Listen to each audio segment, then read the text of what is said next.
ఉంది. ఏం చెప్పాలో అర్థం కావట్లేదు, అంత బాగుంది.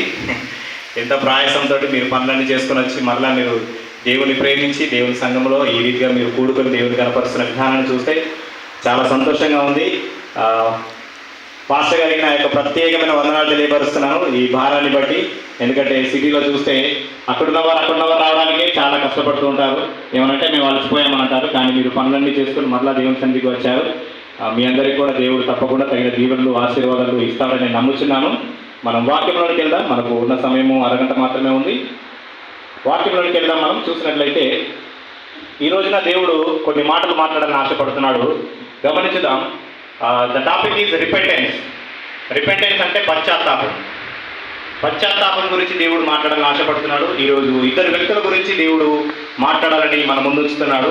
ఇద్దరు కూడా చాలా గొప్ప వ్యక్తులే, కానీ పశ్చాత్తాపం అంటే తెలిసిన మనందరికీ మనం చేసిన తప్పులను ఒప్పుకొనుచు దేవుని సన్నిధిలో కూర్చొని గోజాడమే పశ్చాత్తాపం. ఏదో వచ్చామా చేశామా అన్నట్టు కాకుండా, క్షమించండి అని అడిగి వెళ్ళిపోవడం అన్నది కాకుండా, దేవుని సన్నిధిలో కూర్చొని ప్రభువా నా పాపమును క్షమించు, దేవా నా తప్పిదములను క్షమించని మొరపెట్టడమే పశ్చాత్తాపం. ఇక్కడ ఇద్దరు వ్యక్తులను ఈరోజు మనం చూద్దాము. ఆ ఇద్దరు కూడా తప్పులు చేసిన వ్యక్తులే, కానీ దాంట్లో ఒకరు దేవుని సన్నిధిలో కూర్చొని చాలా పశ్చాత్తాపడి